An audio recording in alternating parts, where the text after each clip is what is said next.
कनिष्ठ शिक्षक बेआईन नियुक्ति दाबी जिलापाल कार्यालय सम्मुखें धारणा। गत 2011 मसीहा डिसेम्बर 8 तारिख में शिक्षा सहायक नियुक्ति दरखास्त आह्वान कर भद्रक जिलापाल तरफ विज्ञप्ति प्रकाश पाई। जुक्त 2 रे 2 थर प्रथम जुक्त 2 कला विज्ञान और वाणिज्य एवं पर जुक्त 2 धंदामूलक उपशास्त्री पास कर नियुक्ति पाई शिक्षा सहायकों विरुद्ध में बहु मेधावी आशायी शिक्षा सहायक प्रार्थी उच्चतम न्यायालय केस नंबर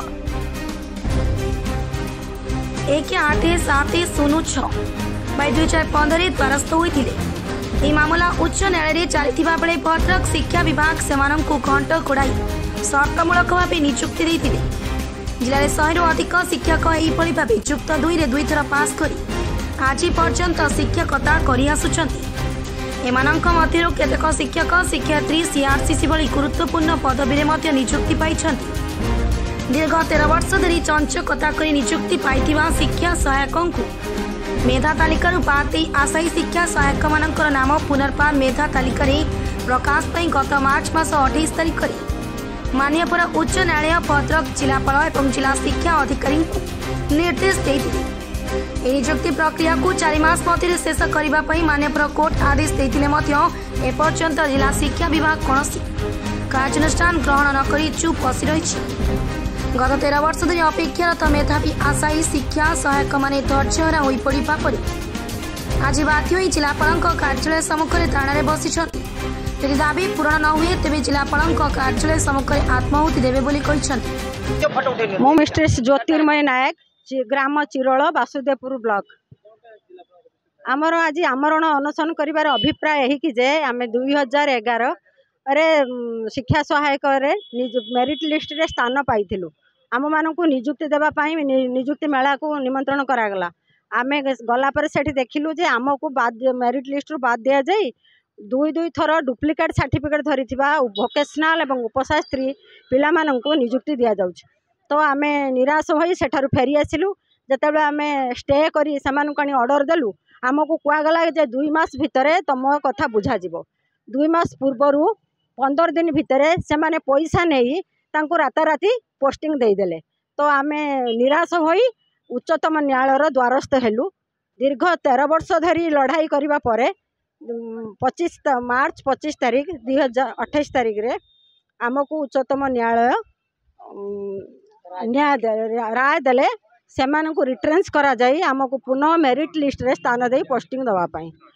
तो से मैंने 108 जनकर डुप्लिकेट सर्टिफिकेट आम डीपीसी ऑफिस रे डिपोजिट करूँ। तापर आम बार बार आसी कलेक्टर द्वारस्थ हेलु डीपीसी द्वारस्थ हेलु। से आमको केवल तारीख पर तारीख शुणाई चलते 25 तारीख 28 तारीख 5 तारीख एमती तारीख पर तारीख शुणाई चलते।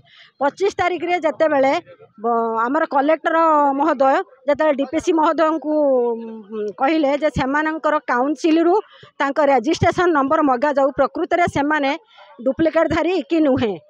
से 25 तारीख रे सर्टिफिकेट को वेरिफिकेशन करागला किंतु आमको से आमको अजाणत आमको से सामिल करागला नहीं। तेणु से जो सर्टिफिकेट वेरिफिकेशन करागला हेडा डुप्लिकेट ठीक कि भूल। मु श्री अक्षय कुमार महांती वासुदेवपुर ब्लॉक बालीमुंडा ग्राम पंचायत। आम ये आमरण अनशन करूँ 2011 मसीह शिक्षा सहायक आम आप्लाय करूँ एवं मेरिट लिस्ट रे भद्रक डिस्ट्रिक्ट रे स्थान पाइलु एवं आमको नियुक्ति देवार नियुक्ति मेला दिन नियुक्ति देवाई डका जाइला।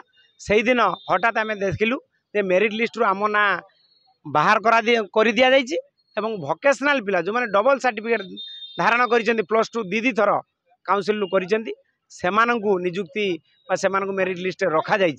हठात आम निराश ही समस्त एटी सेठी बुली निराश ही आम उच्चतम न्यायालय द्वारस्थ होइतिलु एवं दीर्घ 13 वर्ष केस चलला परे गला मार्च 28 तारिख दिन आमको मान्यवर न्यायालय आमको देइचंती राय देइचंती एवं संतोषजनक उत्तर मध्य देइचंती एवं न्याय पाइबा आशा से कलेक्टर एवं भद्रक डिस्ट्रिक्ट कलेक्टर एवं डीपीसी की से निर्देश देइचंती यथाशीघ्र ये डुप्लिकेट सर्टिफिकेट जो माने डबल सर्टिफिकेट धारण करिया 13 वर्ष होला चाकरी रे रहिचंती सेमानंकु यथाशीघ्र बहिष्कार करा जाऊ एवं एमानकु रिकास्ट करी पुनर्बार मेरिट लिस्ट रे स्थान देई एमानकु यथाशीघ्र नियुक्ति करा जाऊ। ए ऑर्डर पाइला सत्वे मध्य बहुत दिन बीती जाइतिले कलेक्टर महोदय एपर्यंत आमर कौन कथा को एपर्यंत आमको न्याय मिल पारि ना। आम बारंबार दौड़ुचु 22 तारीख 25 तारीख ये माने तारीख पर तारीख आमको दि जाऊँगी। सर्वशेष आम यही निष्पत्ति नेलु जे कलेक्टर ऑफिस सम्मुख भद्रक कमल लोचन पण्डा रिपोर्ट टुमाल टीवी।